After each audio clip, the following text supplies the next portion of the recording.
esto que digo. Muchas veces también encontrás gente que dice que, o que presenta, que publican con bombos y platillos proyectos de investigación desarrollados, y cuando vos a poco que lees, es un copy-paste, es decir, copió de este, lo puso, copió del otro, sin nombrar la fuente, lo cual es gravísimo.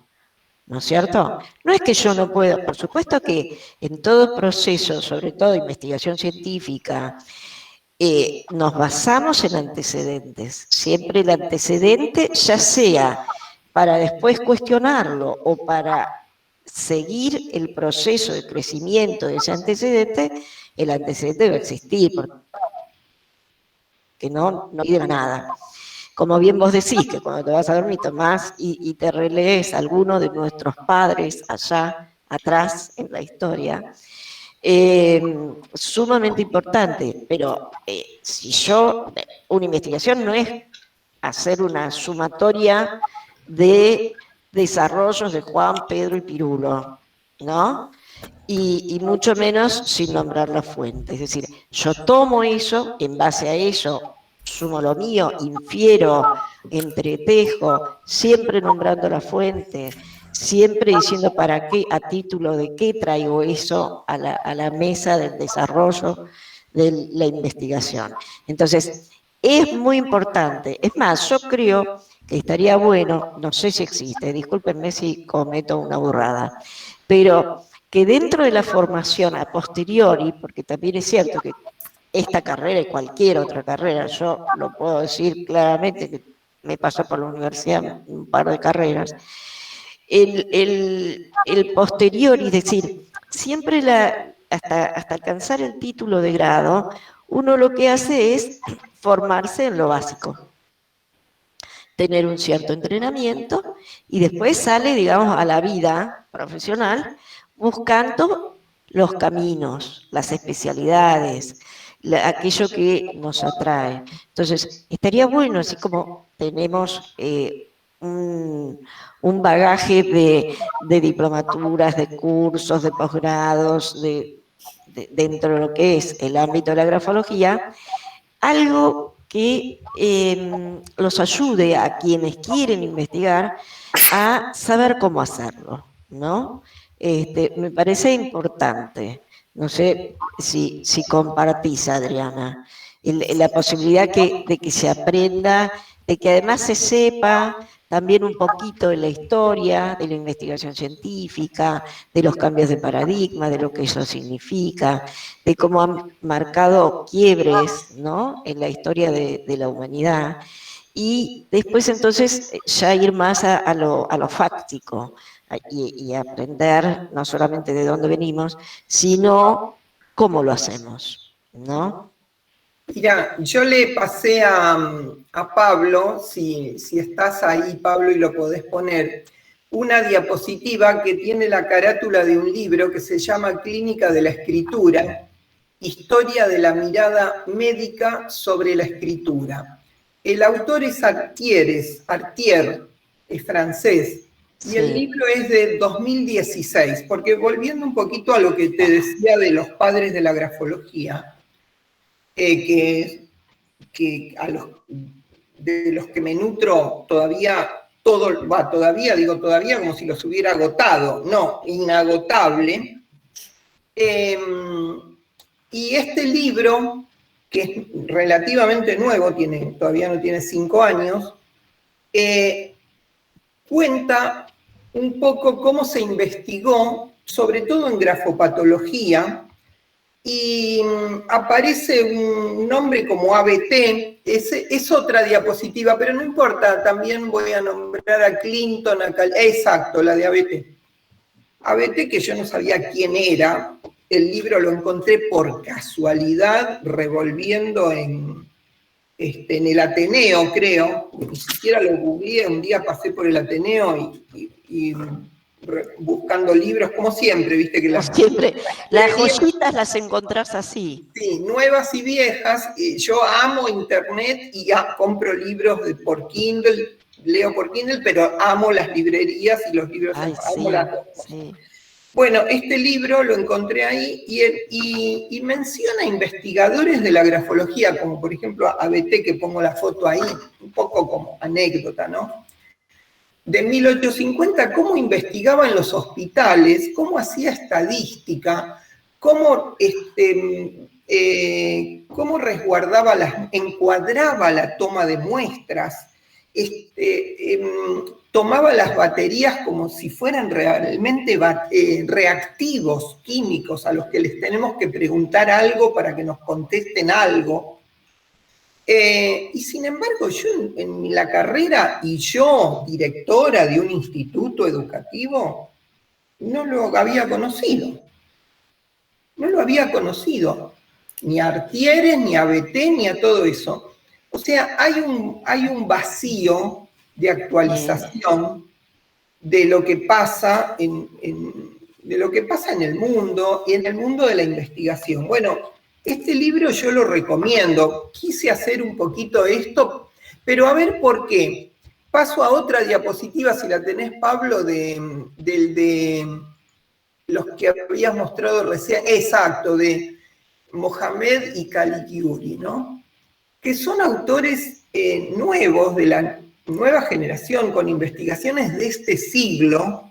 Claro. Que hacen investigación, que la investigación se aplica en hospitales, se aplica en pericias, y nosotros no estamos enterados.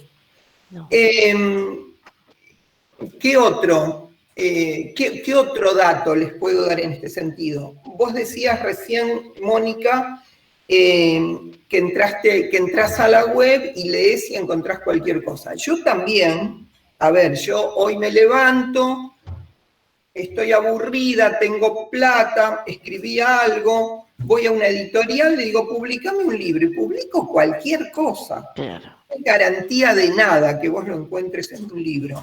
Tal cual. No sabemos dónde buscar la investigación científica, los grafólogos. ¿Dónde la tenemos que buscar? Yo les puse también para que se guíen la que dice Biblioteca Biomédica. Pablo, si pones esa, para que los colegas lo puedan ver. Y sabés que también, Adriana, Sí. que sobre todo los chicos más jóvenes, ¿no? Sí. Que puedan desarrollar el criterio por el cual, digo, esto no sirve y esto sirve, esto es serio, esto vale la pena. Ahí va, pusiste el dedo en el punto clave, Mónica. ¿Por qué?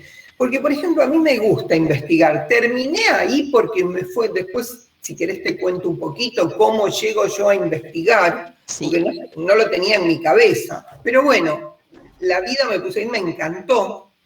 Pero no a todo el mundo le gusta. De hecho, hay carreras para formarse en investigación. A eso me refería. Los médicos, no todos investigan. Algunos se dedican a la investigación, otros no. Unos saben estadística, otros no. En cualquier profesión. La investigación es una profesión hoy en día. Entonces, lo que a mí me gustaría que los grafólogos en general tengamos es un criterio crítico de lo que leemos. No que seamos investigadores, porque eso es imposible.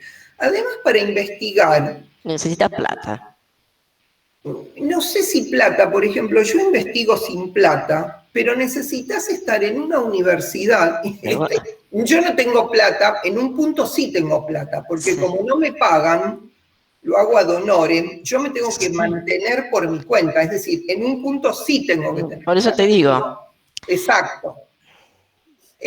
Pero fundamentalmente tenés que estar en una universidad, en un hospital, en un centro de estudios reconocido oficial que respalde la investigación.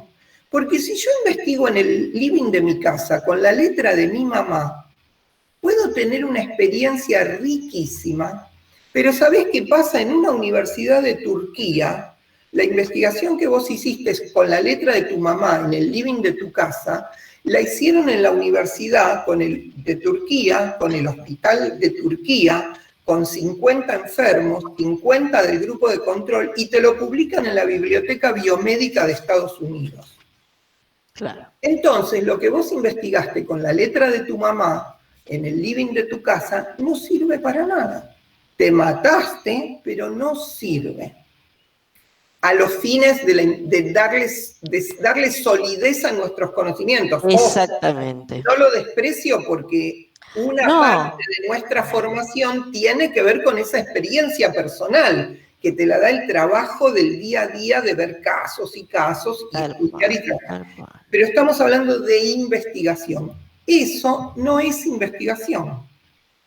Eso es lo que vos te encontrás en la web, que decías recién, entro y te encontrás con 20, 40, 100.000 cosas de colegas que dicen, estoy investigando tal cosa. No, eso no es investigación. Es una experiencia riquísima que yo quiero que me la transmita, me la voy a observar todo lo que pueda, fantástico, pero no es investigación científica. Claro. Es la experiencia personal de cada colega. Investigación es otra cosa. Y particularmente en grafología, sobre todo en grafopatología, que es una de las cosas más delicadas, ¿no? Exactamente, exactamente. Una de las cosas más delicadas, en general se dice, no se investiga en grafopatología, no hay investigación. Lo he escuchado en colegas de mucho renombre, y bueno, y cuando tengo la oportunidad yo las cosas las digo, cuando hay oportunidad de intercambiar yo lo digo, no estoy hablando a espaldas de nadie. Los que me conocen saben que me gusta el debate y me gusta, si no coincido con algo, decirlo con la persona que opina diferente, porque siempre creo que me voy a enriquecer con la posición del otro, ¿no? Y bueno, y te decía que hay colegas que dicen eso, y yo digo, no entraron a la Biblioteca Biomédica de Estados Unidos. Hagan clic, pongan PubMed en el buscador de Google, ahora mismo, hagan eso, ahora, hacen clic, enter, y entran a todas las investigaciones desde mediados del siglo pasado en grafopatología hechas en universidades y hospitales de todo el mundo. Claro. Cuando un médico quiere hacer una investigación de cualquier cosa, la revisión, que es el primer paso de una investigación, como vos decías recién, Mónica, primero hay que ver qué se hizo antes. ¿Dónde vas a ver qué se hizo antes? En la Biblioteca Biomédica de USA. ¿Qué se hizo antes? Y a partir de ahí, haces. Porque en un hospital o en una universidad no van a financiar una investigación, o sea, no van a volver a pagar para investigar la cosa que ya está, tal cual. Tal cual. O sea, las investigaciones además tienen que tener una justificación de la utilidad social. Tampoco te van a pagar una investigación que por más que sea original, sea una pavada que no le sirve a nadie. Un gobierno, un laboratorio, una empresa, nadie, un instituto, una universidad, nadie va a poner plata para investigar algo que no le sirve a nadie, solo a mi gusto personal. No, para mi gusto personal, investigo en el living de mi casa con la letra de mi mamá. Perfecto. Pero ahí no está la sociedad implicada en eso. Cuando está Adriana, sí. Contanos, que recién hiciste una referencia, ¿cómo llegaste? ¿Cómo empezaste tu camino de investigación? Bueno, mira, yo primero te tendría que contar en una palabra muy breve para no extendernos cómo llegó a la grafología. Yo era periodista, trabajé, yo tengo 2 vidas, una fui periodista, me echan en la época cuando los contratos eran más baratos que tener personal, y entonces yo no era mucho negocio, me echan, busco trabajo, los contratos eran malos para mí. Entonces digo, me voy a tomar un año sabático, voy a ver si estudio algo. Tenía la posibilidad. Bueno, quería estudiar algo relacionado a psicología, porque había visto muy poquito en mi carrera docente y me gustaba, pero no quería meterme en la licenciatura. Bueno, por casualidad, justo era el año en que la carrera ya era oficial, así que empiezo a estudiar, y yo veía todo muy endeble, la fundamentación. Yo siempre fui muy 2 más 2, 4, ¿viste? Y yo veía todo muy sin fundamentación. Así que yo asistí a las clases con el manual de Belz, por eso te digo que amo a los maestros, más allá de analizar a cada uno, ¿no? Pero, por ejemplo, el profesor daba clase y yo leía el libro de Belz al lado a ver si coincidía lo que decía uno con lo que decía el otro, porque yo dudaba de todo. Siempre tuve esa manía, viste, media obsesiva. Pero bueno, una de las cosas que me llevó a dudar mucho era grafología infantil, que es uno de mis primeros amores, porque me decían que había que aplicar los módulos del adulto, los módulos de dimensión, velocidad, etcétera, pero ser más flexibles, porque como es más chiquito, el módulo de dimensión es 2,5, bueno, pero tenés que ser más flexible. Bueno, pero yo veía letras de chicos que tenían media carilla. Yo decía, ¿más flexible cuánto? ¿Que mi criterio personal es lo que va a evaluar a una criatura? Digo, acá tiene que haber módulos. Y así descubro que existían los módulos, que existía Ajuriaguerra. Bueno, Ajuriaguerra, que es de mediados del siglo pasado, en Argentina no se conocía. Lo conocía Balandras, porque después cuando yo tengo acceso a la biblioteca de Balandras, ay, qué laguna con el nombre. Me sale el nombre de Graciela. Sí, a mí también. Pero no me sale el nombre de él. Bueno, perdón. Cuando accedo a su biblioteca veo que él, lo admiro, porque él tenía intercambio directo epistolar con los biólogos de Europa. Y él sí sabía quién era Ajuriaguerra. Pero yo, a finales del siglo, él a mediados del siglo estaba formado y sabía muy bien qué había y qué no había. Pero cuando llego yo, a finales del siglo, nos habíamos olvidado en Argentina de Ajuriaguerra. Yo lo descubro comprando libros en Italia, por esta curiosidad de leer y leer y leer. Empiezo a comprar, como leo un poco de italiano, me encanta la grafología italiana, y ahí descubro que Ajuriaguerra existe, que existen los módulos, que existe la estadística, que existe la investigación. Bueno, Adriana. Empiezo con grafología infantil. Sí, perdón. Disculpa que te interrumpa. Acá la compañera Ángeles Lescano te dice que es Amado Balandras, para que lo puedan después buscar y profundizar. Sí, así es. Así que viste cómo todos nos vamos retroalimentando. Así que muchísimas gracias, Ángeles. Ángeles, la especialista. Genial. Disculpa la interrupción, disculpa. No, por favor. Gracias, Ángeles. Genial. Bueno, cuestión que hago grafología infantil, ya terminando la carrera, empiezo a trabajar, porque de un trabajo práctico que le hago a la vecinita de mi casa, me empiezan a mandar, y empiezo a trabajar en grafología infantil sin quererlo. Eso te trae a hacer reeducación de la escritura. Como lo conozco a Ajuriaguerra, empiezo con Ajuriaguerra, así que genial, me vino. Bueno, empiezo a dirigir un instituto educativo y un día una profesora del instituto me dice, mirá, Adriana, dice, hay en el hospital de clínicas, hacen una muestra, había salido en el Clarín de papel de aquellos años, en el 2005, 2004, 2005. Una exposición que parecía que eran de trabajos infantiles. Entonces me lo pasa a mí porque a mí me gustaba, trabajaba en grafología infantil. Bueno, llega el día de la reunión, no llego a tiempo, y mando a una secretaria del instituto y le digo, mira, anda a ver de qué se trata, por curiosidad, ¿viste? Llega, bueno, 9º piso, el ascensor no anda, bueno, todos los problemas del caso. Y me dice, mira, ya se había terminado la muestra, me dieron este celular para que llames por si querés. Los celulares todavía no eran muy comunes en el sentido de que no llamabas vos fácilmente a un celular si no te lo habían dado, era medio como privado, ¿viste? Tal cual. No me animaba a llamar hasta que digo, bueno, si dieron este celular es porque quieren que llame la gente, que fuere. Bueno, llamo en efecto.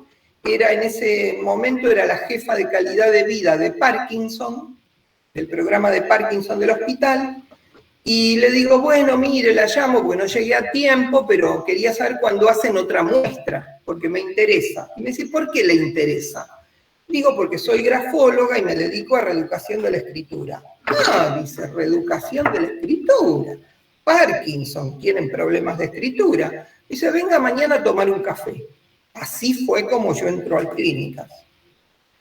Me toman examen, entre comillas, como 6 meses, porque no se atrevían a ingresar a una grafóloga al hospital. Al menos en ese programa, ¿viste? Era como que nos tenían un poco de miedito. Pero bueno, es como que me entrevista uno, a la semana siguiente me citan de nuevo, me entrevista otro, un médico, psicóloga, psiquiatra. Tuve como 10 entrevistas, hasta que se animaron. Entro al programa, me dicen, bueno, hace un taller de reeducación de la escritura para Parkinson. Digo, no, yo eso no sé, perdónenme, pero yo hago niños, qué sé yo qué les pasa a los enfermos de Parkinson, yo no sabía qué les pasaba. Bueno, entonces empiezo a trabajar con el jefe del programa en el consultorio al lado de él y él me pasaba todos los pacientes que yo consideraba que me podían servir para lo que yo estaba preparando, les tomaba muestras. Al mismo tiempo me dijo, tenés que entrar a la Biblioteca Biomédica de USA. Ahí es como yo llego a la Biblioteca Biomédica de USA. Y entro a leer papers. Claro. Había estudios de movimientos automáticos y voluntarios, marcha, parpadeo, de todo lo que vos quieras. Y yo todo eso lo fui trasvasando a la escritura. O sea, si secuencias un movimiento, si secuencias la marcha y la marcha mejora, ¿qué pasa si secuencio la escritura? ¿Mejorará la escritura? Entonces fui armando una batería de técnicas. Cuando las tengo armadas, digo, bueno, ahora pasó un año de eso. Entonces digo, ahora sí puedo hacer un taller de Parkinson. Tengo técnicas, tengo leído, tengo experiencia, tomé cientos de muestras. Y yo veo que mejora la escritura a ojos vistos. O sea, la escritura en un mes mejoraba, en 2 meses mejoraba. Entonces se decide medirlo. Bueno, esto mejora. Como estoy en un hospital donde una de los pilares es la investigación de lo que uno hace, se hace la investigación que él publica, pasó un tiempo largo por diversos motivos, pero en el 2015 ingresa a la Biblioteca Biomédica de USA, esa investigación. Con resultados positivos.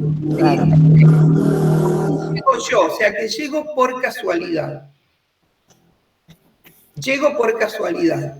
Pero, a ver, debajo de la casualidad que está, por eso yo siempre digo que hay que estar hurgando siempre. En la base de esa casualidad está que yo quería ir a ver una muestra de enfermos, de escritura de enfermos o niños. En ese momento no sabía muy bien qué era. Antes de ir no sabía qué era. Entonces hay que estar alerta a qué pasa. Hay una muestra, andá y mirá.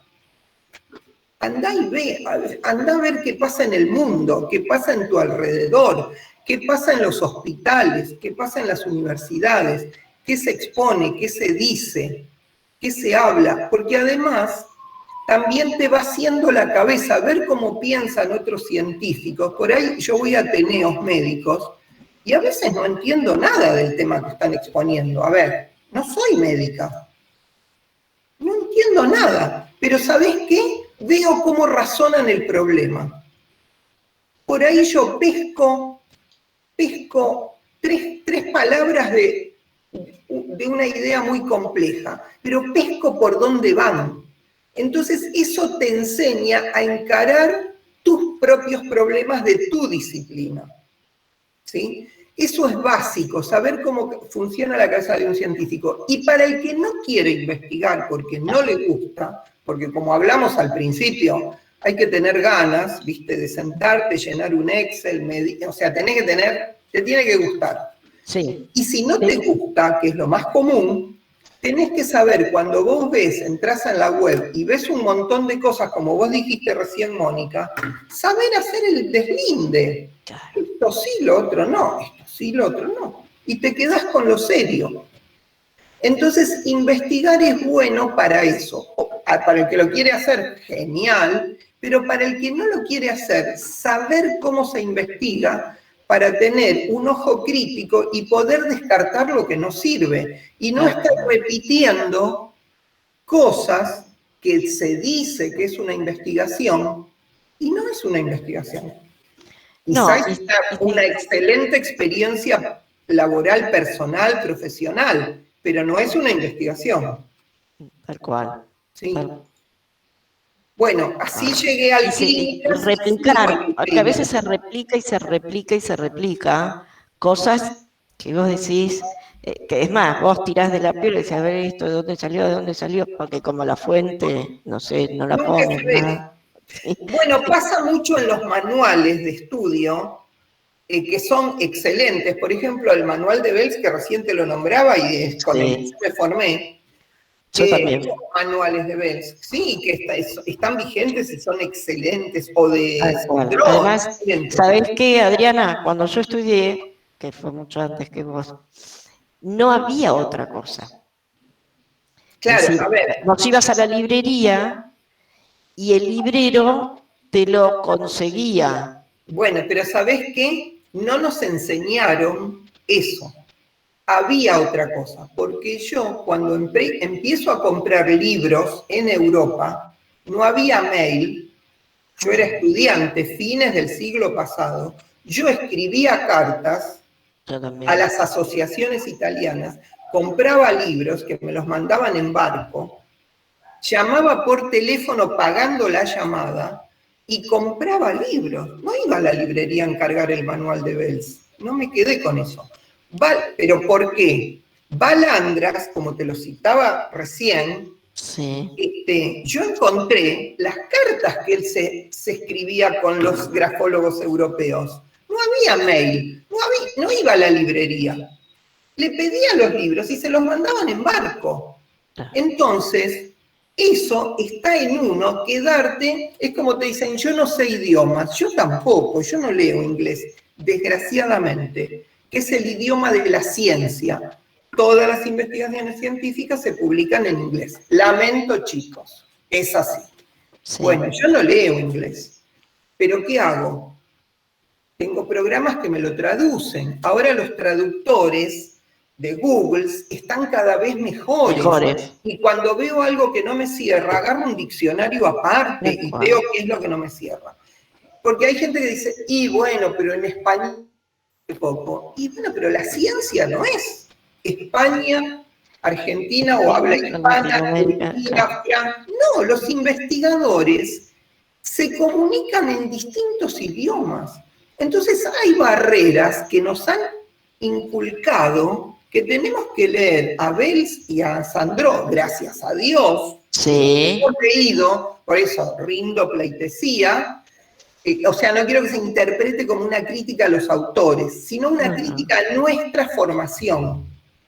Y que lamentablemente perdura, porque me lo siguen diciendo hoy.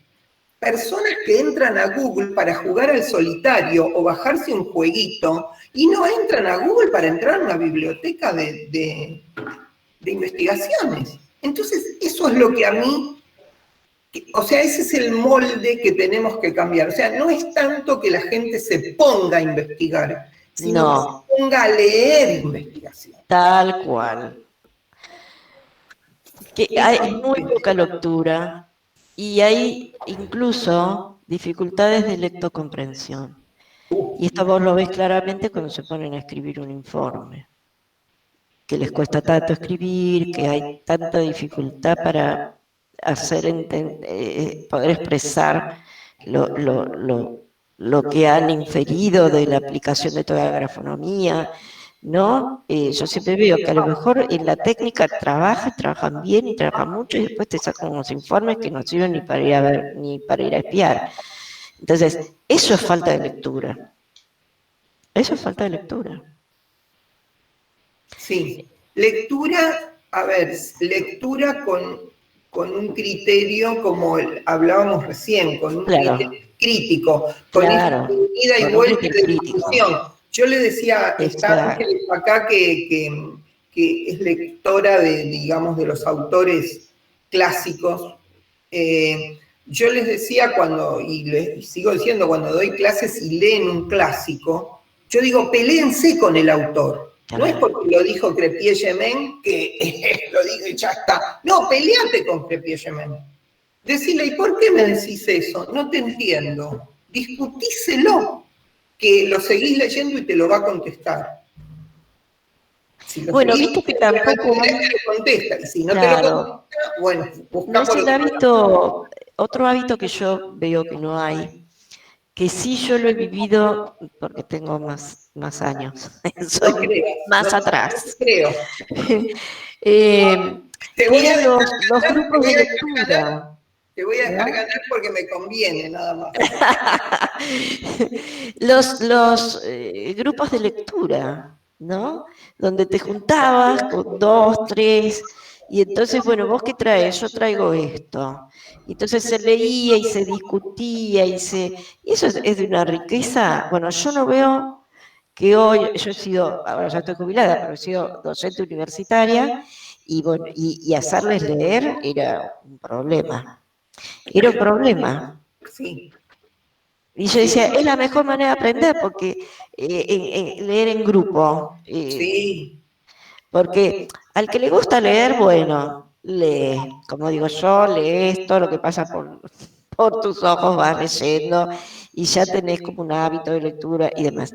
Pero no tiene la riqueza del intercambio. Claro. Sí. Yo es el día de hoy que tengo mis grupitos donde, bueno, año tras año tomamos un tema y lo vamos como, digo yo, vamos a descuartizarlo un poquito.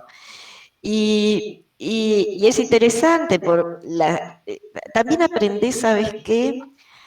A tener diferencias y a poder sobrellevar una diferencia, el disenso con el otro, ¿no? Que son cosas que después, digamos, los descontextualizamos, pero que tienen que ver con una conducta que se va arraigando en la sociedad y que lamentablemente se ha perdido. Entonces, me parece tan interesante esto de el grupo de estudio, ¿no? El de la lectura, el de leer por temas o leer por autores, porque todo eso enriquece. Y no necesariamente porque vayas a investigar, sino y además para hacer trabajar la neurona. Claro, ¿viste? Porque hay un mito con la investigación. No todos investigan en todas las profesiones, no todos son investigadores. Tal cual. Pero sí abrevan en las investigaciones para seguir creciendo. No abrevan en cualquier lado. Exacto. Bueno, contanos un poco de tus investigaciones, de cuáles están ya, digamos, concluidas, si tenés alguna en desarrollo, cómo después de ese encuentro que te llevó al Hospital de Clínicas, ¿no? Sí. Y que trabajaste con esto del Parkinson y demás, bueno, ¿cómo siguió la historia? ¿Qué cosas, si yo tuviera que decir, ay, quiero ver de este tema, voy a hablar con Adriana para que me guíe en las lecturas? Mira, lo que te comento, las investigaciones, las últimas que son del año pasado y el anteaño y el año pasado, se dieron a conocer, tienen que ver con Parkinson. Una tiene que ver con micrografía, o sea, a ver, para hacer esas 3 investigaciones estuvimos como 2 años y medio, hicimos una base de datos con 100 pacientes y 100 personas en grupo de control. O sea, son 200 baterías. Tal cual. Un poco más porque algunas se descartan, en fin. Eso lleva mucho tiempo, pero ¿por qué lleva mucho tiempo? Porque en el caso particular de Parkinson, el paciente toma medicación que le hace fluctuar a lo largo del día en su condición motora. Es decir, toma la medicación en general, no salvo los primeros estadios, pero toma la medicación y se pone bien desde el punto de vista motor. se le llama on, como encendido en inglés, ¿no? On. Cuando la medicación decae, se pone off, o se pone rígido, tembloroso, es decir, aparecen los síntomas. Vuelve a tomar la medicación, se vuelve a poner on. La medicación decae, bueno, eso depende qué paciente le pasa una vez al día, 2 veces al día, 3 veces al día, es personal. Entonces, cuando uno tiene que hacer una investigación en Parkinson, lo cuento porque para otras enfermedades de otra manera también tiene importancia, ¿eh? Yo tengo que saber si el paciente está en on o en off. Claro. Porque si yo le tomo a uno en on y a otro en off, después la muestra no me va a servir, tiene que ser homogénea. Entonces, había que citar al paciente que estuviera en on, es decir, que hubiera tomado la medicación, que esperarlo a que le hiciera efecto. Un médico le toma una escala, la UPDRS, que es la escala que se toma siempre para hacer investigaciones. El enfermo tiene que estar diagnosticado con las escalas de cada patología. Por eso te digo, eso de que yo analice la letra de mi mamá no sirve para nada, porque tengo que tener una escala del médico que me lo diagnosticó, y eso tiene que estar consignado. No puedo decir, mi mamá me dijo que le dolía, mi mamá me dijo que se sentía bien. No, escribió porque en ese momento se sentía bien. No, eso no sirve para una investigación. Por eso, la interdisciplina no tiene que ver con que el neurólogo, en este caso, se mete en lo grafológico. No. Y yo me meto en lo neurológico.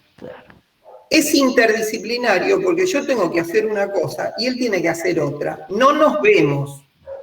Él lo hace en su consultorio y yo en el mío. No hablamos. Me lo pasa y me dice, ya le pasé la escala, chau, bueno, yo le tomo la batería. Bueno, eso lleva esperar que se ponga en on, que le tome la batería, lleva como 1 hora, bueno.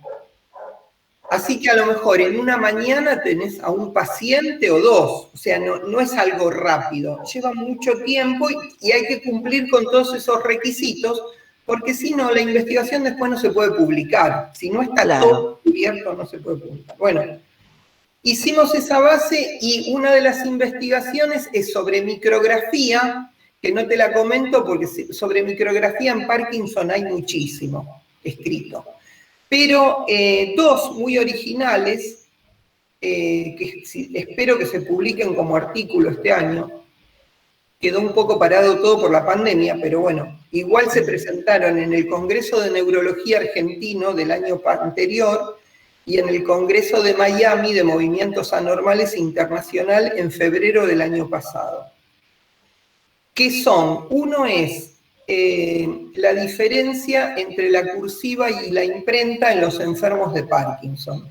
Y ahí está interesantísimo porque cuando el enfermo de Parkinson escribe en imprenta, no tiene los síntomas motores, grafomotores, que tiene cuando escribe en cursiva. La imprenta, por ser un movimiento secuenciado, beneficia al paciente de Parkinson. Eso está buenísimo porque muchas veces los médicos, cuando el enfermo se queja en el consultorio de que escribe mal, lo hacen escribir. Pero si escribe en cursiva, si escribe en imprenta, perdón, no va a detectar los síntomas como si escribiera en cursiva. Entonces, para el médico es importante conocer esta diferencia para hacer un screening clínico de momento, ¿sí? Claro. Y fíjate vos que cae un mito. ¿Viste que se dice que la cursiva es la panacea de la reeducación? Sí. Les cuento que para el enfermo de Parkinson y otras patologías neurológicas que yo reeduco, no es así. La panacea es la imprenta. Entonces, repetir que la cursiva, ¿sabés por qué se repite eso? Porque no se sabe por qué la cursiva es buena. Entonces, si vos sabés por qué la cursiva es buena, sabés es buena en qué caso. Pero se dice que la cursiva es buena. Yo he escuchado decir porque las letras se dan la manito. Y entonces eso, porque entonces estimula la sociabilización, porque las letras se dan la mano. Yo me quiero matar cuando escucho esas cosas. Y después, paralelamente, el grafólogo que dice eso, se dice experto en neurociencias. Y no sabe explicar por qué la cursiva es positiva y en qué casos es positiva y por qué. Ojo que a mí no me pidas un circuito neurológico porque no lo sé. Pero yo sé que hay un circuito automático, otro voluntario, sé cuándo actúa uno, cuándo actúa otro, cómo la capacidad de abstracción se refleja cuando haces una letra y dejas de hacer la otra. Sé lo mínimo aplicado a lo grafológico. No soy neurocientífica, ni lo quiero ser. Quiero ser grafóloga y conocer los fundamentos de lo poco que puedo decir de lo mío. Claro. Pero no, acá tenés neurocientíficos que te dicen que las letras se dan la mano. Entonces, hay algo en el medio que está faltando. Bueno, esa es una investigación que me pareció muy positiva en todo sentido, no solo para Parkinson, sino en general para mostrar que una cosa puede ser buena o no puede ser buena. Mientras no fundamentes por qué, no puedo establecer el mito de la cursiva. No lo puedo establecer, me tenés que decir por qué es la panacea. Y otra cosa interesante es las secuencias de firmas. Vos viste que todos cuando hacemos varias firmas seguidas, tiende a achicarse. Pero el enfermo de Parkinson, como sufre de micrografía decreciente, o sea, a medida que avanza es más decreciente, se estableció la diferencia entre el decremento de una persona normal y el decremento de un enfermo de Parkinson. Entonces, una persona normal tiene firma decreciente, pero mucho menos que un enfermo de Parkinson. Entonces también esa es una pruebita, un screening fácil para un médico que lo quiera hacer en el consultorio. ¿Entendés? O sea, un médico quiere... Porque vos imagínate que en Parkinson puntualmente es una enfermedad que, salvo una tomografía por exposición de positrones, que es carísima y no se hace, para screening no se hace, se diagnostica por signos clínicos. Entonces, esto sería algo más para aportar al diagnóstico en base a signos que son blandos, todos, ¿no? Bueno, eso como te decía, se publicó en el Congreso de Neurología Argentino y en el de Miami en febrero de este año pasado. Y hay uno que estaría para hacerse, que es la irregularidad de la presión, pero tomada con tabletas biométricas. Es decir, todas las investigaciones que se hacen en grafopatología ahora han reivindicado mucho los estudios de velocidad, porque la velocidad es uno de los signos que primero impacta la enfermedad, y la presión. Pero la presión no la podés tomar por el método organoléptico, que es el que usamos cuando estamos en casa a las apuradas, que es pasarle la mano por detrás, sino con tabletas biométricas que te dan la presión en 1024 niveles y vos podés establecer, por ahí la presión media es la misma, pero el rango de oscilación es diferente. Eso estaría por escribirse, por verse, y después, bueno, tengo tomadas muchas pruebas con neurocirugía, con el neurocirujano que opera tumores, pero no llegamos a plantear una investigación. Yo lo que vi era que los tumores, cuando estaban cerca afectaban la orientación de la escritura, o sea, o rotación de la hoja, en fin, problemas relacionados con el espacio, pero bueno, que se proyectaban en la escritura, ¿no? Pero no lo hicimos, son cosas que están pendientes. Y otra que tenemos, que es la que más tengo ganas de hacer ahora, espero cuando se pueda volver a la presencialidad, es sobre Alzheimer. Y bueno, estuve leyendo obviamente la revisión, qué investigaciones hay sobre Alzheimer, que hay 1.000 millones de investigaciones sobre escritura en Alzheimer. Y se proyecta en la longitud de los enlaces inmateriales, de los enlaces aéreos. Las personas con Alzheimer tienen una mayor longitud de los enlaces aéreos. Eso estaría bueno y les interesa investigar. Ahí está lo que yo te decía. ¿Por qué les interesa investigar? Porque si fuera un gusto para mí, me dicen, bueno, Adriana, investigátelo vos en tu casa. Les interesa, ¿por qué?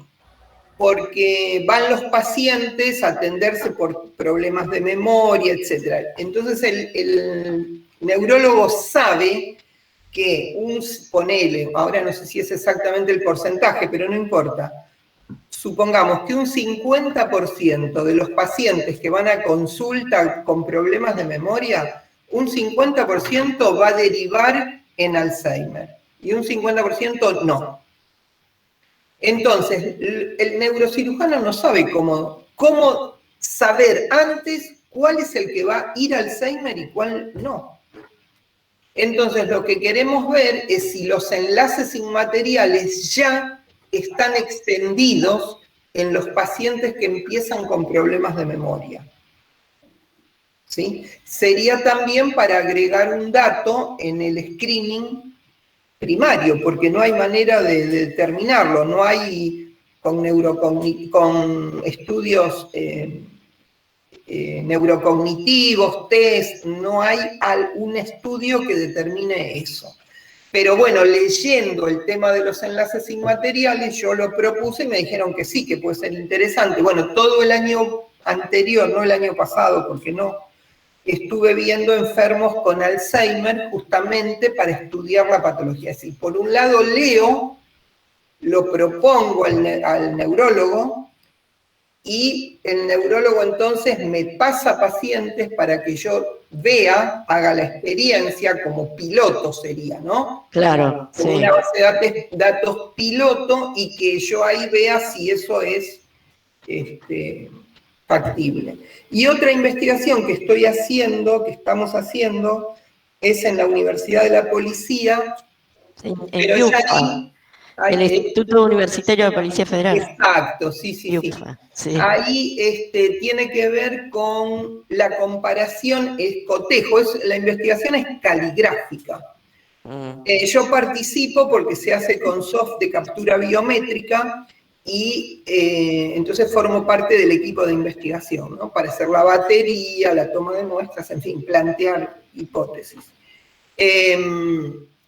Y tiene que ver con la posibilidad de cotejar un escrito realizado en papel, una firma realizada en papel contra una firma en captura biométrica. Ver cómo un perito calígrafo puede cotejar firmas tomadas en dos soportes diferentes. Sí, esa investigación ya estuvimos trabajando un año, y también la pandemia nos cortó porque tenemos que hacer la toma de muestras, y bueno, supongo que a partir de este mes ya empezaremos.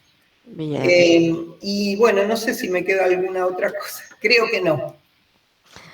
Pero bueno, siempre a la pesca, porque lo que se me cruce... Bueno, y haciendo los talleres, ¿por qué? Porque los talleres en los que Rita Mancito es mi mano derecha, mi mano izquierda, mi asistente total, los empezamos a hacer online el año pasado. Yo pensé que iban a ser un fracaso y fueron un éxito total. Una genialidad como funcionó todo. Los talleres son los que te dan experiencia. Además, tengo pacientes particulares con otras patologías fuera de las que se ven en los talleres, y eso te tenés que exprimir el cerebro, y descubrís, ideando técnicas, cómo lo que vos pensás en la práctica da resultado en la escritura. Entonces vos te das cuenta cómo lo neurológico tiene esa conexión con lo grafológico, pero lo ves en la realidad. Claro. Así que de ahí siempre salen nuevas ideas. Acá hay una pregunta de Sara Ferraro. A ver, espera que se me salió. Dice, ¿trabajaste con el doctor Basso, neurocirujano, que fue director en algún momento en el Clínicas? Pregunta Sara Ferraro. No, con él no. Trabajé con Saninovich, con Babi Saninovich, Roberto Saninovich. Bueno, que sigue estando. Decime, Adriana, si viene hoy un grafólogo, un chico recibido, una persona que quizás se recibió hace ya unos años, que ha hecho ejercicio de la profesión y que el mismo ejercicio de la profesión le generó inquietudes sobre determinados temas y le gustaría ver si le gustaría investigar. Entonces, pero necesita que alguien le diga, bueno, podés, no podés, ¿cómo lo guiarías? ¿Qué le dirías? Ahí te dice, Adriana, me pasa esto, ¿qué hago? ¿Qué te parece? ¿Tengo posibilidades? ¿No las tengo? ¿Qué debiera hacer? Mira, yo creo que tiene que estar la necesidad de la investigación. Si no está la necesidad de la investigación, no. A ver, entonces se tiene que tratar de insertar en un ambiente donde se investigue, porque sí, claro, porque yo tuve la suerte de querer una exposición de dibujos en el Clínicas, y mirá cómo me llevó a investigar.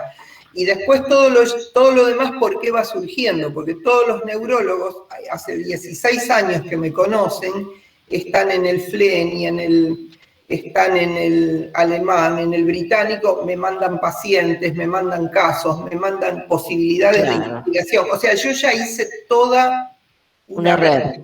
¿Por qué fue? Porque acerté con ese primer paso. Entonces, yo lo que le aconsejaría, a mí me preguntaban mucho cuando yo estaba cuando yo tenía el instituto, a mí me preguntaban mucho y yo les decía, chicos, traten de no gastar energía en buscar muestras, porque viste que cuando estás en eso, ¿qué es hacer? Digo, porque después va a ser difícil que eso se pueda validar. Traten de, aunque sea meterse, por ejemplo, había una colega que quería investigar en grafología infantil. Entonces digo, trata de insertarte en una escuela haciendo, no sé, orientación vocacional en una escuela. O sea, tratar de acercarse y después proponer una investigación con la escritura de niños. Te digo porque me parece que una escuela es más fácil quizá que en un hospital. Claro, sí. O a una universidad, pero bueno, mejor si tenés la manera. Porque todas las investigaciones científicas se hacen en hospitales y universidades e instituciones oficiales, educativas, educativas me refiero a cualquier nivel, ¿no? Sí. Claro. Entonces lo que vos tenés que tener es el respaldo. Ahora que decís eso y hablando de reeducación, no quiero dejar de decirlo porque la otra vez lo comenté también en una entrevista que me hizo una colega española muy linda. El tema de lo que está pasando con la grafopatología. La grafopatología es lo más difundido en el mundo.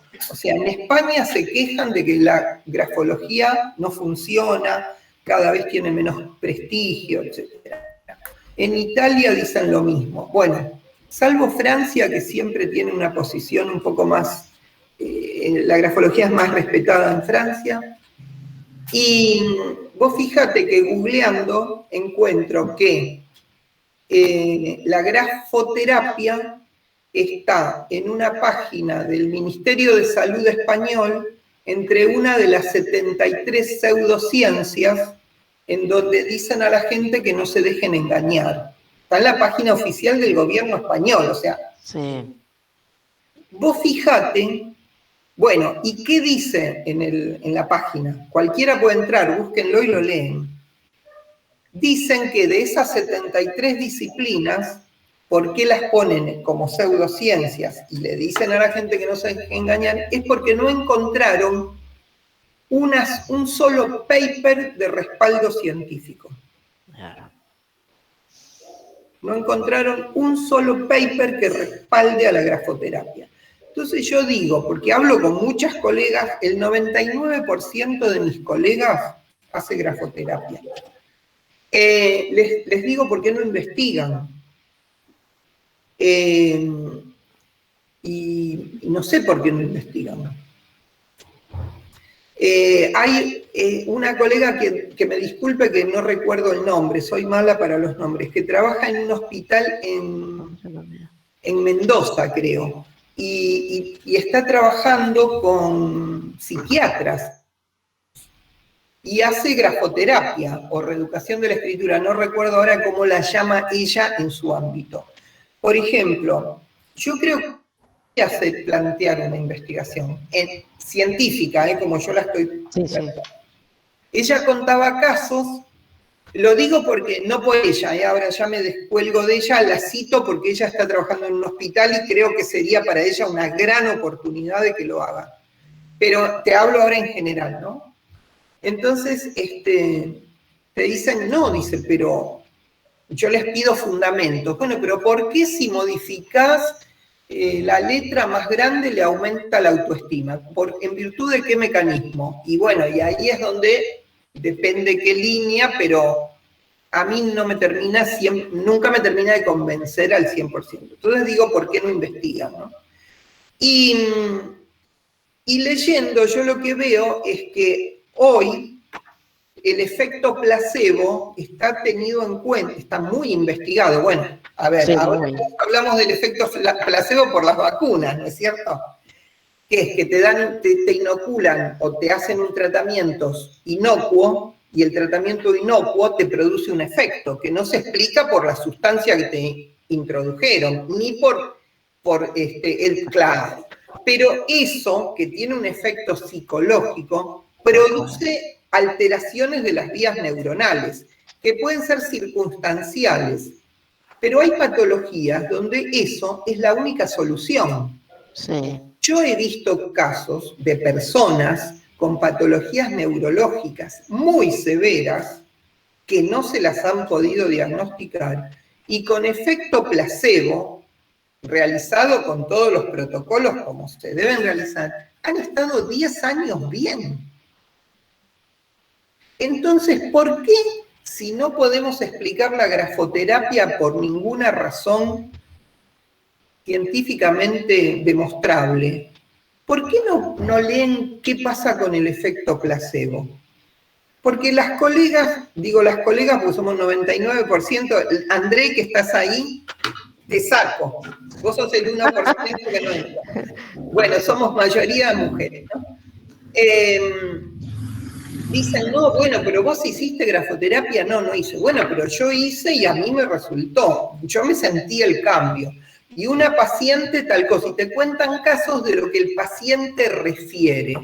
Pero eso no es demostración científica. Si ustedes tienen tantos casos de referencias de pacientes o clientes que hacen grafoterapia, ¿por qué no tratan de encuadrar eso en una investigación científica? Si casos hay, los que sobran son casos. Tal cual. Vos sabés que yo me recibí de psicóloga con una tesis que tuve la suerte que me permitió relacionar la psicología con la grafología, porque la tesis es de psicología, pero yo, viste, abracadabra, chácate, metí la grafología. ¿Y qué hice justamente? Como en reeducación de la escritura en Parkinson, yo les comentaba que la firma se achica con el Parkinson. Entonces, uno de los objetivos de la reeducación es que la firma sea grande. Y se logra, o sea, es uno de los resultados que se alcanza con la reeducación, que está probado. Entonces, ¿qué hice para la tesis? Obviamente, pedí una autorización para que me permitan hacer la tesis en el Hospital de Clínicas con la universidad. Y incluyo a 8 pacientes nuevos de Parkinson, empiezo a hacer reeducación 2 meses, porque yo sabía que iban a agrandar la firma porque el método estaba aprobado y yo sabía que de los 8, al menos 6 iba a tener resultado porque el método funciona. ¿Y qué propongo en la tesis? Ver qué relación hay con el aumento de la firma con la autoestima. y qué relación hay entre el aumento de la firma y la calidad de vida.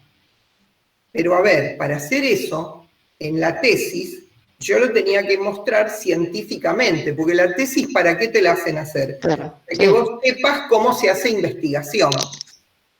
Para que aprendas a ver una investigación pasando primero por tu experiencia. Entonces, yo digo, voy a ver qué pasa con esto, porque era justo aumento de la dimensión de la firma, autoestima, algo que dicen todos los grafólogos que hacen grafoterapia.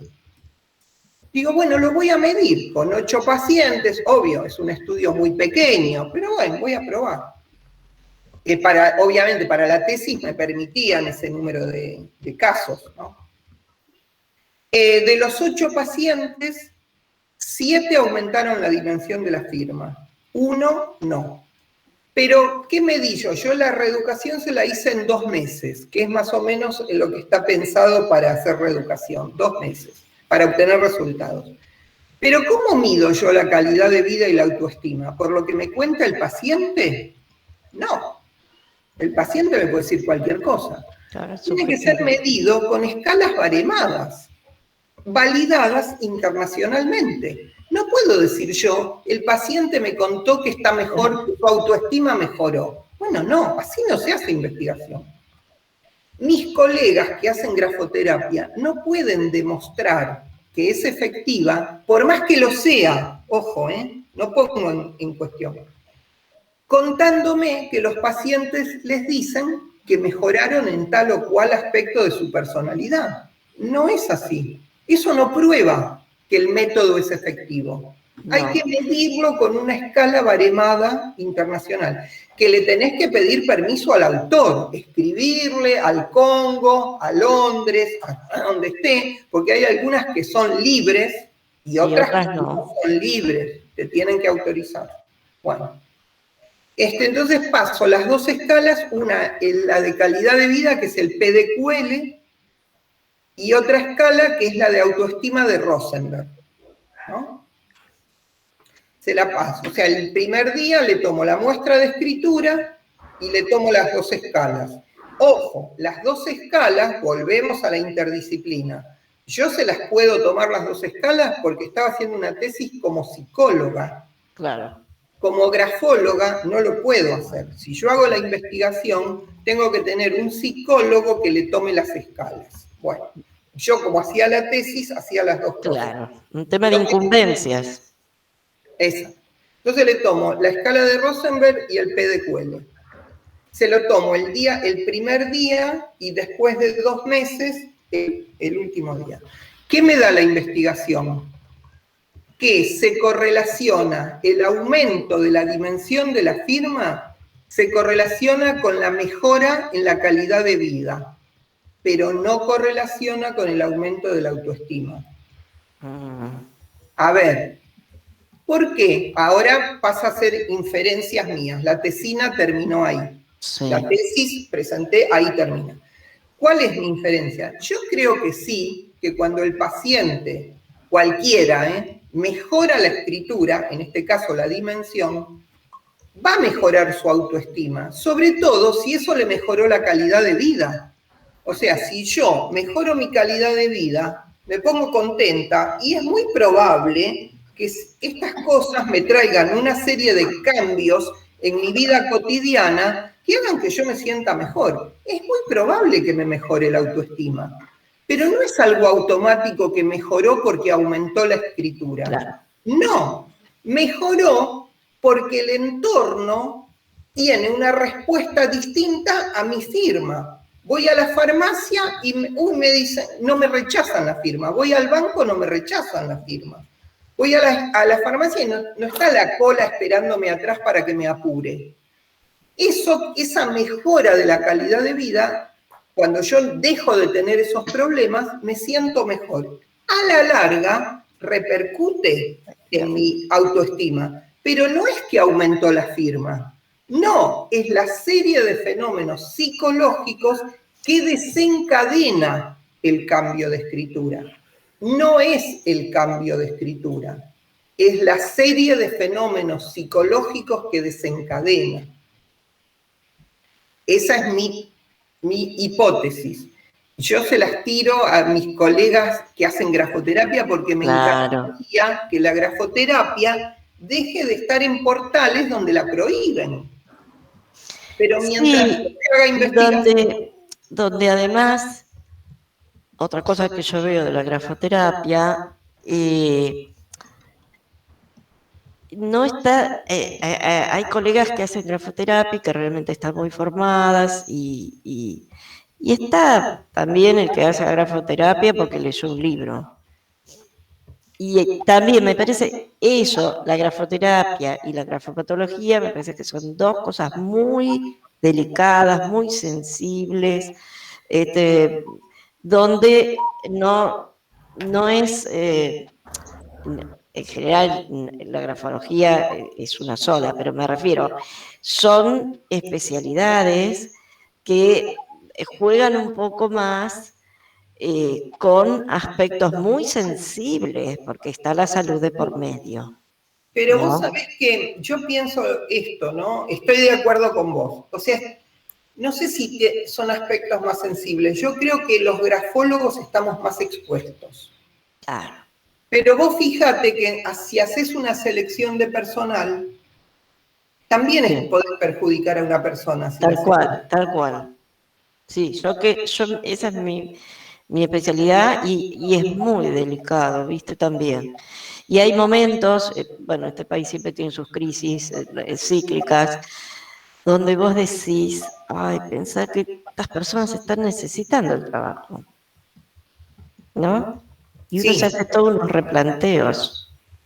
Sí, ese es otro tema, es como si vos vas a hacerte un análisis de sangre y estoy con glóbulos rojos bajos, como se llama, anémica, y el técnico se compadece de mí y me dice, bueno, le voy a sumar unos globulitos rojos, porque la vi tan deprimida, Adriana, no le voy a poner que está anémica, le voy a regalar unos glóbulos rojos. Y no. No es así. Nosotros somos técnicos y nosotros tenemos que decir la verdad. Totalmente. Otra cosa es que la tengas que decir de la mejor manera. Exactamente. Y otra cosa, y acá viene una pregunta, ¿no? Que tiene que ver con las emociones del grafólogo. Porque inevitablemente, voy a volver al tema de la selección, es cierto lo que vos decís, yo estoy de acuerdo y mis alumnos lo saben porque siempre les enseño y les digo, el problema no es el qué, sino el cómo. El cómo digo lo que tengo que decir. Ahora, hay también una parte, yo digo, bueno, cuando yo trabajo, tengo claro esas premisas. Después hay como un momento donde yo me dejo a lo mejor a la técnica, a la grafóloga, y me encuentro con una parte mía emocional, ¿no? Que me juega estas preguntas de que hay, no porque vaya a cambiar mi criterio, pero ese sentimiento de poder abrir, ser un vehículo que abre la puerta o que la cierra, que no tiene que ver con lo grafológico, tiene que ver con el ser humano, ¿no? Entonces, mi pregunta es, ¿cómo vivís vos ese impacto emocional, tanto en el ejercicio de la grafología como cuando, ya sea que haciendo una investigación, llegás a una validación positiva o trabajaste un montón de tiempo y llegás a una validación que te dice, bueno, no lo podemos demostrar. Entonces, ¿cómo te juegan las emociones? ¿Qué impacto en Adriana persona? Sí. No sé si soy clara. Sí, perfecto. Mira, son dos cosas. Una que me podía haber pasado con el tema de reeducación de la escritura. Cuando hice la primera investigación, estuve un año armando las técnicas y después ponerlas en práctica y ver que no funcionaban. Eso hubiera sido una frustración. Eso sí, es verdad. Pero las otras investigaciones, cuando uno se plantea una hipótesis y suponte lo que yo te decía de lo de la letra de imprenta y la letra cursiva. Yo lo veía, o sea, esa hipótesis a mí me surge porque yo al estar trabajando con los pacientes, yo veía que ocurría eso. Había que demostrarlo estadísticamente, porque si no, a lo mejor le pasaba a 5 personas y en mi entusiasmo yo creía que... Claro, tal cual. Entonces, bueno, se corroboró estadísticamente, pero yo lo veía. Pero esa investigación y las otras, suponete que dieran al revés, ¿sí? Yo lo que aprendí, además leyendo investigaciones, por eso leer investigaciones te enseña mucho. Muchísimo. Que cualquier investigación, cualquiera sea el resultado que dé, es un escalón para la que sigue. No hay fracaso en la investigación. Yo te comento una investigación que es la que estaría pendiente, porque así había empezado la base de datos esta que te dije que tardamos como 2 años y medio última. Era porque yo había leído una investigación que se había hecho en Suecia, creo, habían medido de la fuerza muscular,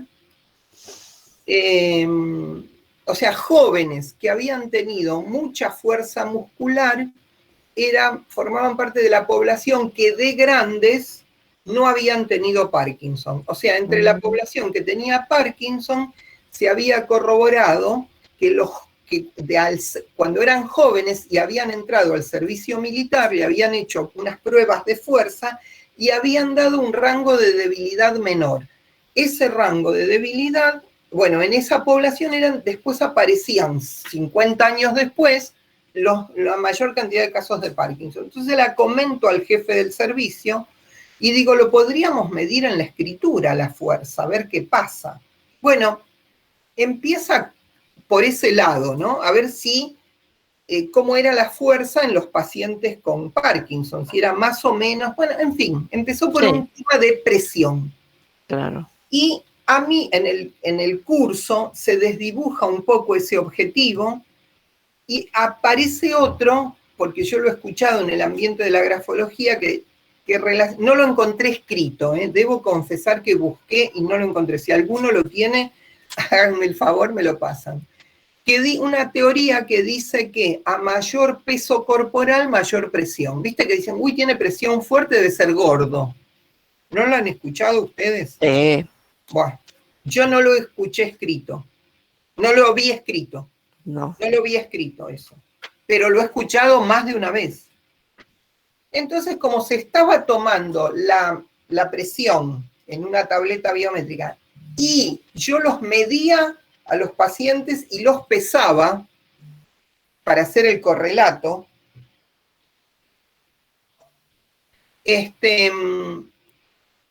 yo pensaba que no había correlación, porque si no la escritura de los niños, que es muy presionada, no se justificaría, porque los niños, salvo que fuera obeso, en fin. Como nosotros teníamos grupo de control, tenemos personas sanas, o sea, era una medición para hacer con el grupo de control solamente. Claro. Bueno, por los estudios preliminares que se hicieron, los calculitos que podés hacer un Excel con los datos cargados así provisorio, da que no hay relación. Pero fuera que daba que hay relación o que no hay relación, las dos cosas son importantes. Tal cual. Entonces, en investigación no hay fracaso. Todo lo que vos investigás es útil, por sí o por no. Te permite seguir adelante. Si es por sí y avala una nueva hipótesis, tomás eso como antecedente. Y si es por no, lo tomás para demostrar que no es o para descartar. Entonces, en investigación, eso es lindo porque no hay fracaso. Porque vos el final de la investigación no lo sabés. Para eso se investiga, porque si no sería terrible. O sea, vos no podés investigar solo lo que cree, la hipótesis que está segura que va a ser que sí, que va a ser positiva. No es así. En general, obvio, vos tenés la hipótesis y crees que se va a dar eso, pero no siempre ocurre. No siempre ocurre. No. Bueno, una cosa para investigar que parece y después voy a las emociones, ¿no? O te termino lo de las emociones. Eso es algo que tiene que ver con las emociones, no frustrarte. Y el entusiasmo siempre es el mismo. Cuando querés demostrar algo que te intuís que va a ser por ese lado, te entusiasma, querés diseñar, bueno, haces todo. Eso es mucho entusiasmo. Es lindo. Cuando la terminás, también, siempre es lindo. Si se publica, no te puedo explicar, brindamos, ¿no? Y lo otro es lo que vos decías, ¿no? Vos pensás que yo trabajo en un área que es muy sensible, muy sensible. Encima a mí me mandan siempre los pacientes más difíciles, fuera de Parkinson. Cuando hay casos de otras patologías que no tienen tratamiento, porque Parkinson dentro de todo tiene tratamiento, sintomático, en fin, con todos los problemas, porque el Parkinson avanzado también es muy difícil, pero hay otras patologías que no, nada de nada.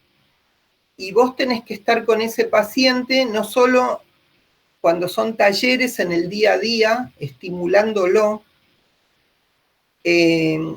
trabajando para que avance dentro de la enfermedad crónica y degenerativa que tiene. Vos tenés que luchar para que tenga avances.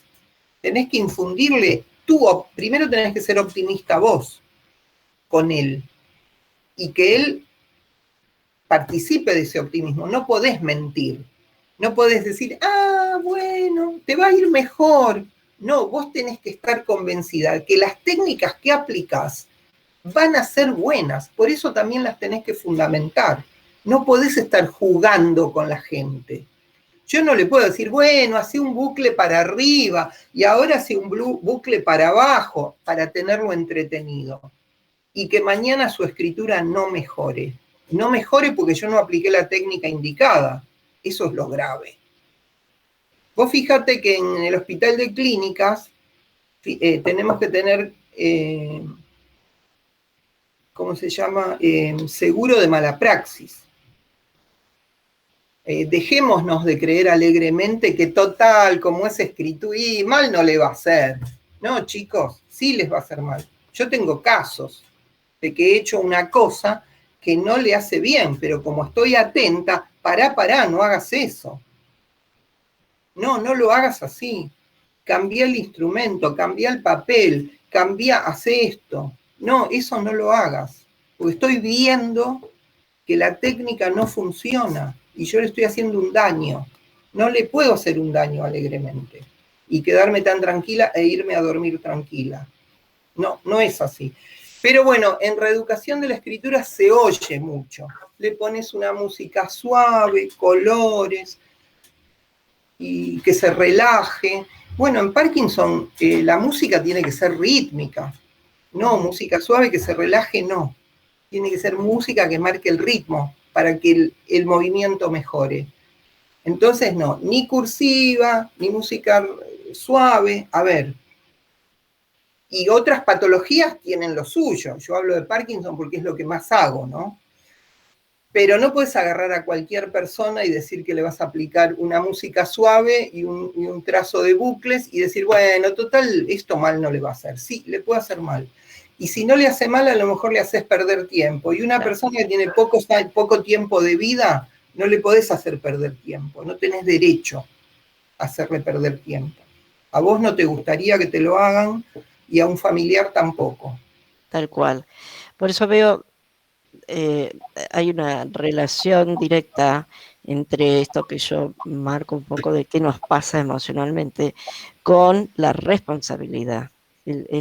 La toma de conciencia de la responsabilidad que tenemos, ya sea que le hagamos el estudio de la letra, del novio de la vecina, porque bueno, no está segura y quiere saber y... Que está muy bien, ojo, está muy bien. Estoy en desacuerdo con eso. No, pero así hagas algo que aparentemente es intrascendente o no va a tener el impacto del que vos hablás en una técnica con una persona mayor que tiene una enfermedad fea como el Parkinson y que vos registrás que eso no le está sirviendo. Entonces, yo creo que, mira, yo siempre tengo esta pregunta, ¿no? Cuando se habla de corrupción, es uno de mis temas en una de mis profesiones. Y yo siempre les planteo, a ver, ¿la corrupción es mensurable? ¿Una persona es más corrupta o menos corrupta según cuál es su acto de corrupción? ¿O es corrupta? A mí me parece que hay cosas que no son mensurables. Y entonces, el ejercicio de una profesión que va de la mano de los saberes y la responsabilidad que significa el hacer el ejercicio de esa profesión. Esa responsabilidad no es mensurable si estás en un tema más álgido, más sensible, a un tema más cotidiano, digamos. La responsabilidad claro, es la misma. Es la misma. Los otros días hablaba con una colega y yo le decía que, no sé, siempre me gusta poner como ejemplo el tema de las pericias, que vos tenés que fundamentar todo, ¿no? Yo he hecho pocas pericias, me encantaría trabajar en pericias, pero no lo hago. Pero he trabajado en algunas. Pero a mí me encanta esto de fundamentar todo, ¿no? Como tengo que fundamentar las técnicas, tengo que fundamentar todo. Y entonces me decía, bueno, pero vos porque estás acostumbrada a trabajar con los médicos, o bueno, si es una pericia es distinta. Digo, no, no es distinto. Digo, si yo hago un perfil de personalidad, por más que yo en el informe que entrego no ponga la fundamentación, claro, yo la tengo que saber. Yo tengo que saberla igual que si hiciera una pericia. Yo no puedo poner algo porque el cliente no me lo pregunta. Yo le digo, bueno, le pongo, no sé, más o menos. No sé si es así. Pero como no me pide la fundamentación, le pongo más o menos. No, el rigor es el mismo. Solo que en una profesión lo tenés que desarrollar como en una pericia. En medicina, por ahí no lo tenés que desarrollar, pero en la interdisciplina tenés que estar hablando con el médico y decir, mira, yo vi esto, me parece que puede ser por lo otro, tenés que saber algo. Y en un perfil de personalidad, no.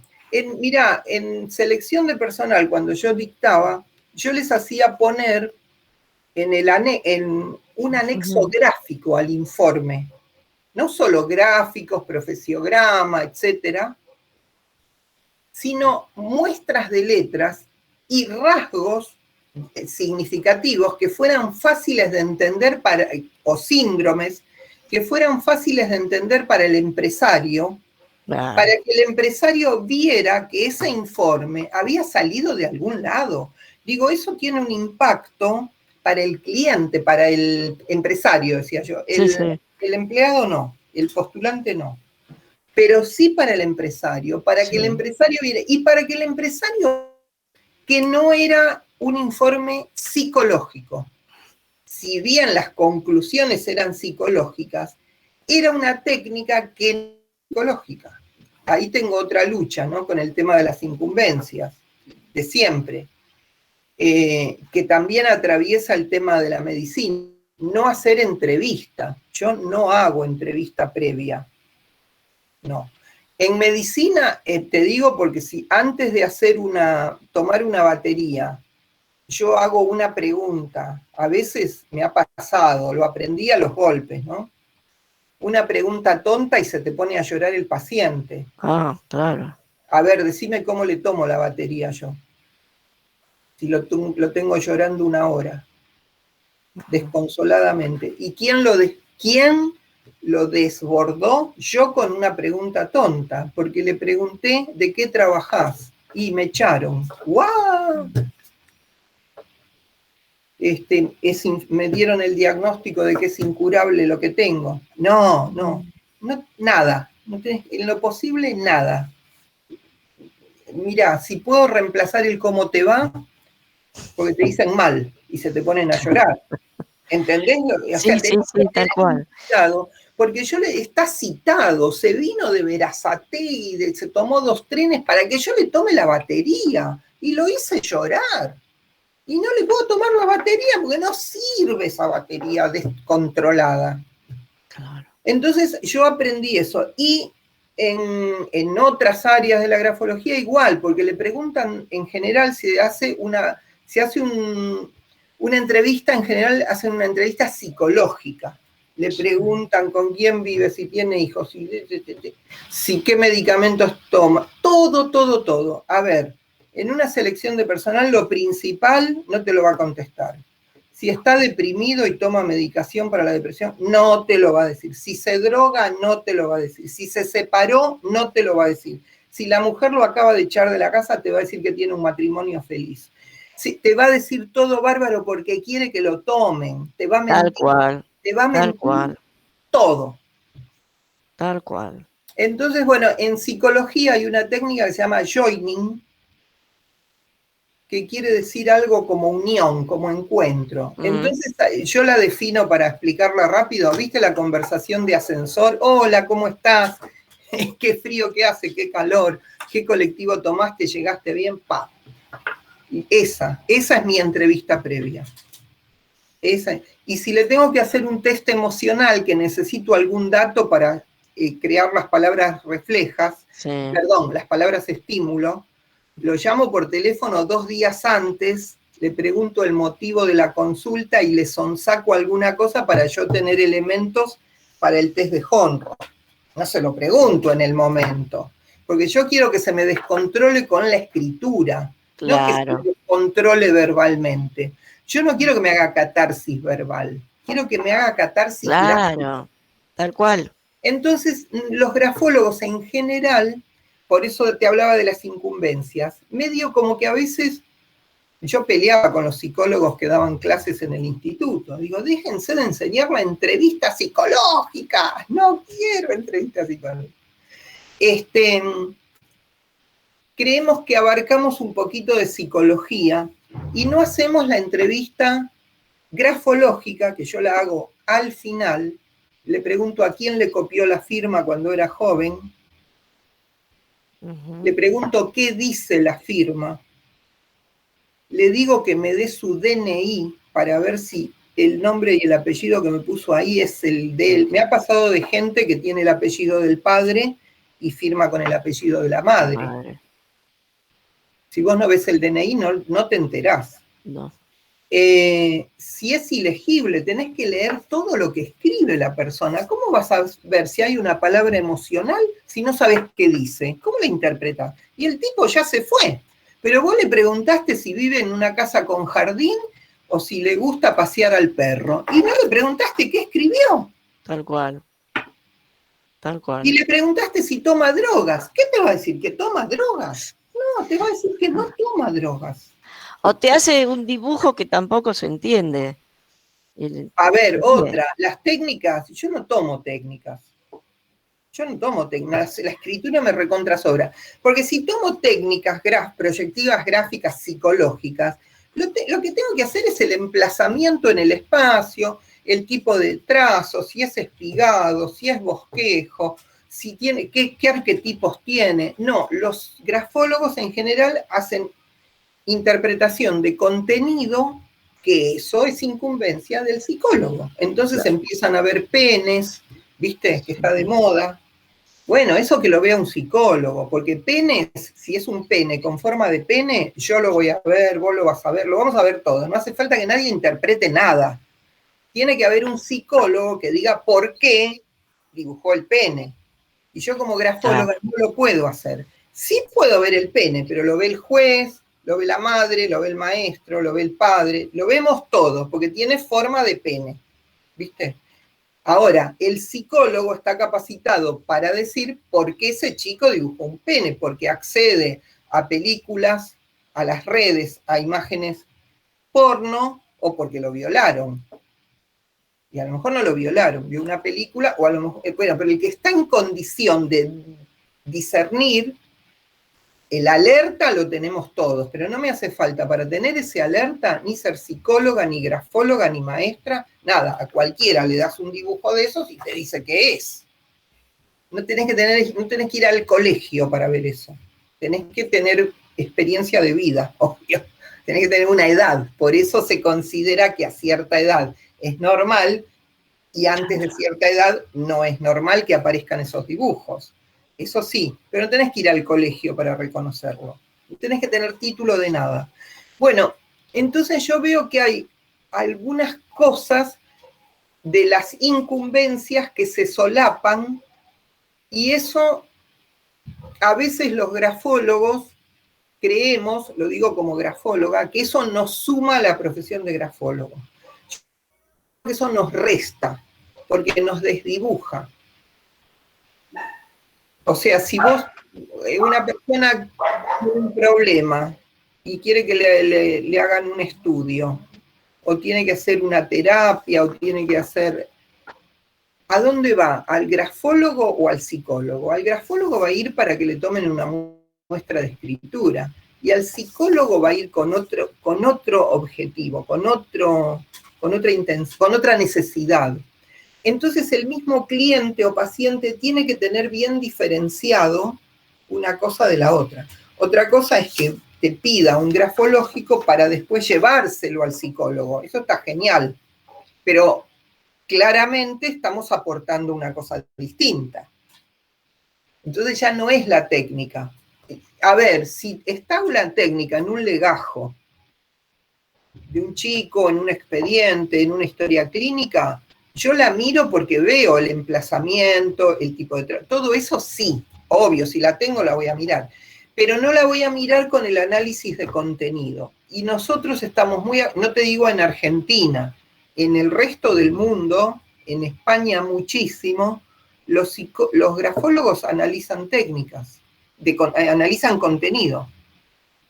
Pero yo creo que eso les resta, a mi modo de ver, ¿no? Había cerrado porque tenía la grafóloga canina ladrando. Cuando vos te sumergís en el texto y la firma, la verdad que es una cantera de información sustantiva. Todo lo que venga después a veces es redundante. A veces uno lo usa para chequear, para claro. constatar. Pero ¿sabés qué? También a mí me parece que si nosotros nos vamos acotando cada vez más a lo nuestro específico, le vamos a sacar más jugo a la batería.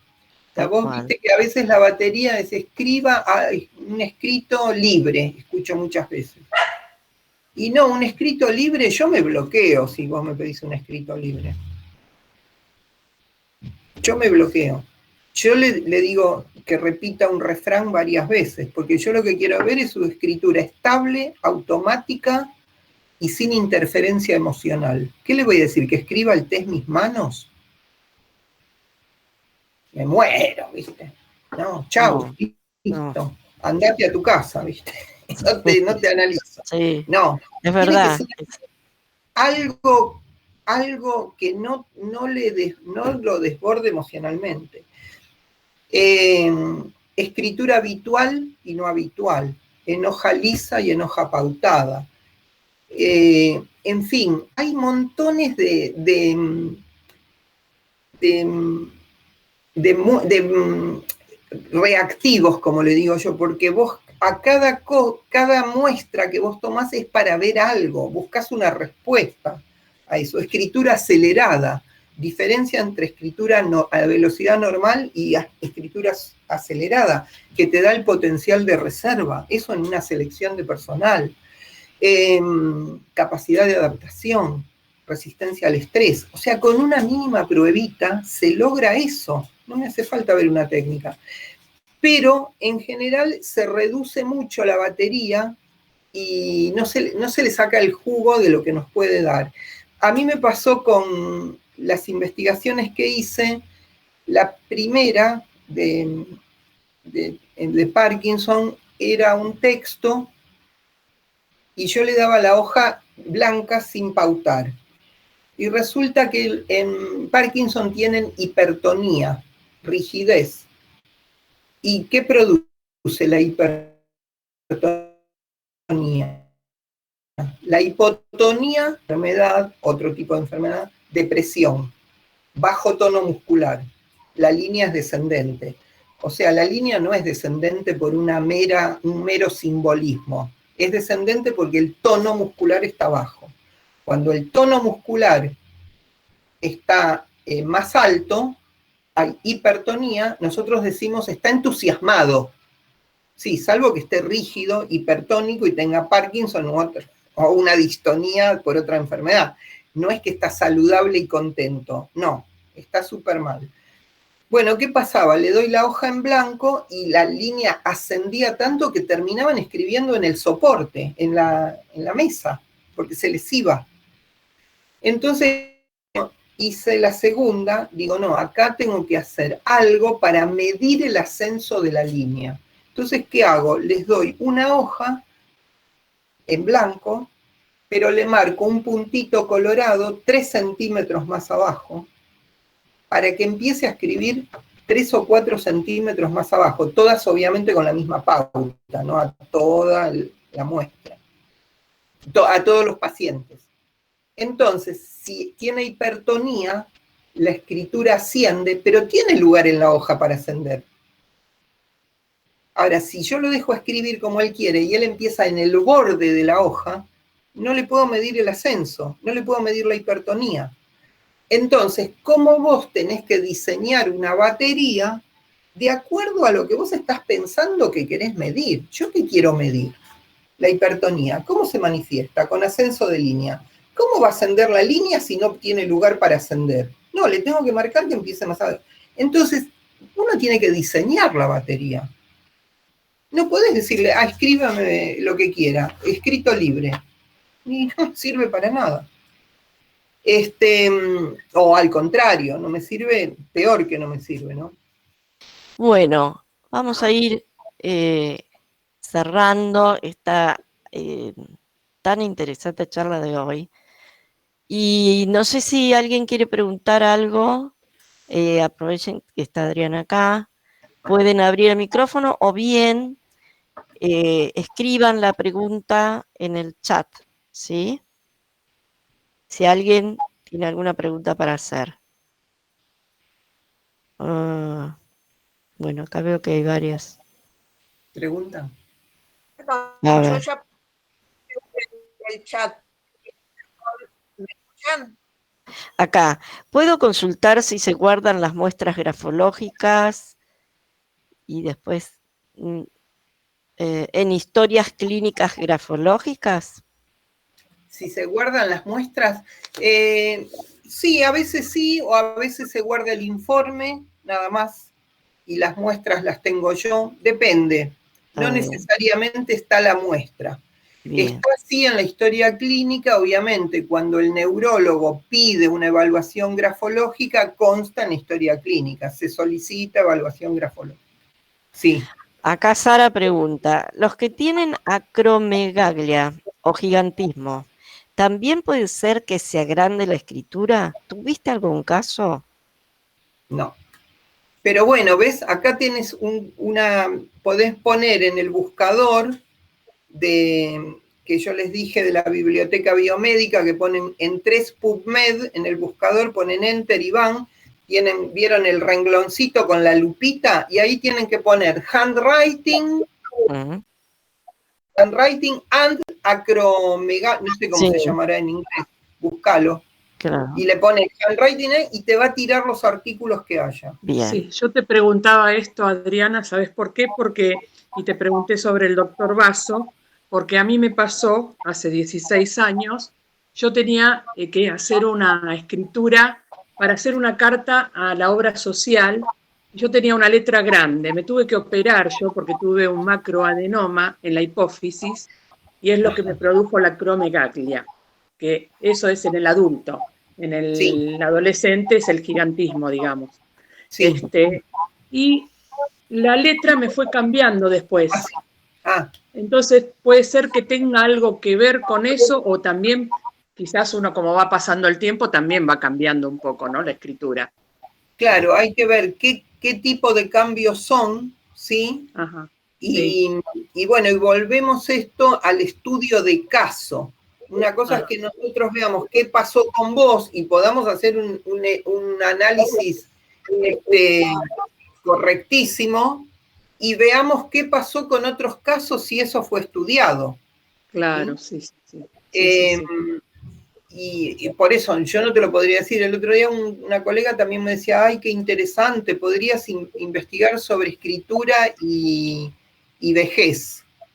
Digo, sí, qué tema tan interesante. Digo, bueno, pero está todo tan investigado que te metes ahí, tenés no sé cuántos artículos del envejecimiento de la escritura. O sea, hay temas que no están investigados y hay temas que tienen muchísimo. Así que yo te aconsejo que entres ahí y bueno, más allá de que vos después de que leas eso, puedas hacer una relación con lo que te pasa a vos. No quiere decir que encuadre perfecto, pero seguro te va a tirar alguna orientación. ¿Sí? Esto se me ocurrió ahora porque no lo había pensado, ¿viste? Pero anteriormente yo tenía una letra más grande y después fue cambiando. Pero también puede ser que con el correr de del tiempo uno también vaya cambiando todo. Sí, eso es verdad que cambia. Sí. Bueno, muchas gracias, Adriana. No, de nada. Elena quiere hacer una pregunta. Abrí el micrófono, Elena. El micrófono, estás muteada. No lo escuchamos. Ahora sí. Primero, felicitarte, felicitar a Mónica, a Pablo, a todos, más que interesante todo. Yo quería preguntar si con estas reeducaciones gráficas que mejoran la escritura del Parkinson, mejora también el temblor que tienen los que padecen esta enfermedad. No, mejora el temblor en la escritura. O sea, esa es otra, viene bien porque es el pie para la diferencia entre grafoterapia y reeducación de la escritura. El objetivo de la reeducación de la escritura es la escritura, mejorar la escritura. Si después eso tiene una repercusión en la autoestima porque se siente mejor, y eso es otro tema, que está bien, siempre. Si vos vas a hacer una rehabilitación kinesiológica porque te torciste un pie y te mejora, te vas a sentir mejor y bueno, esto es igual. De hecho, en la literatura médica, la reeducación de la escritura se denomina terapia no farmacológica. Está dentro de las terapias de rehabilitación no farmacológica. Así se denomina la reeducación de la escritura. O sea que es una terapia. ¿Pero es una terapia de qué? Que apunta a mejorar la escritura. La grafoterapia, al revés, tendería a mejorar el Parkinson. De hecho, hay libros famosos que dicen que curan desde el Parkinson con la escritura hasta la alopecia, el cáncer y todo lo que a vos se te ocurra, pues está todo. Bueno, esa es la gran diferencia. La reeducación de la escritura, en los pacientes que tienen temblor, lo que hace es entrenarlos en regular la fuerza. ¿Por qué? Porque al presionar más la escritura, frena el temblor. Entonces, en general, el parkinsoniano tiene la escritura muy presionada porque espontáneamente tiende a frenar el temblor con la presión.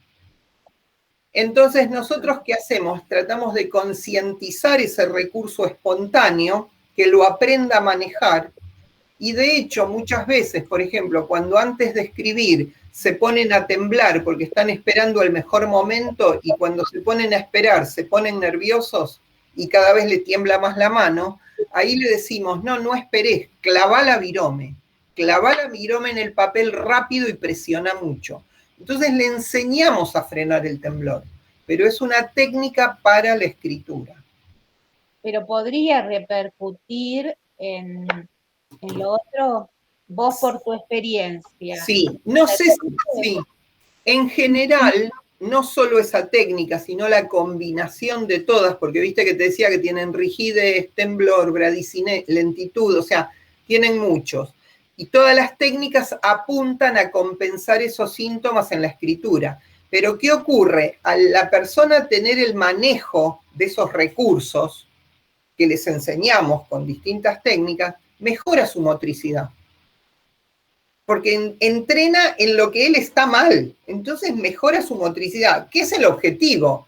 Mejorar la motricidad porque buscamos mejorar la escritura. Pero ¿qué pasa?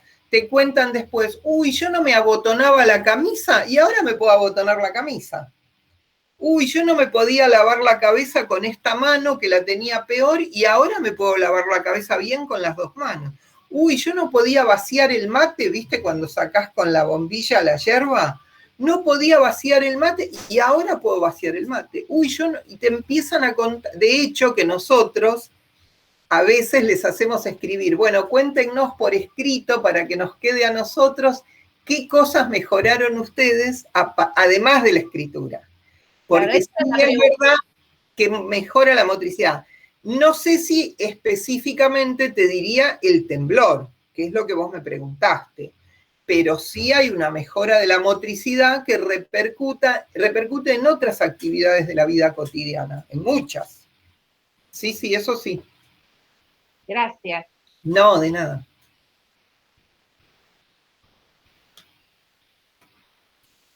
¿Hay más?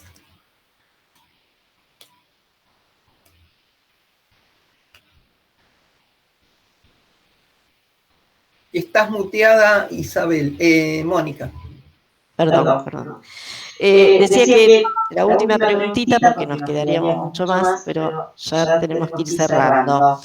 Elizabeth pregunta, dice, una consulta, Adriana. ¿El hecho de hacerlos escribir los ayuda a no perder la memoria? Esto sería para el Alzheimer. Claro, sí. Estaba pensando para... no te lo sé decir. No te lo sé decir. Sinceramente no te lo sé decir. Y si se reactiva algún tipo de memoria, no te sabría decir cuál es, pero sería la memoria, la de trabajo, porque la ejecución de la letra obliga a activar los recursos de la memoria de trabajo, porque la letra es una praxia que es la escritura es un procedimiento que tiene pasos a seguir. Entonces sí, la memoria de trabajo inmediata, sí, estoy segura. Bueno, cuando haga el trabajo sobre Alzheimer, ojalá podamos determinar algunas de esas cosas.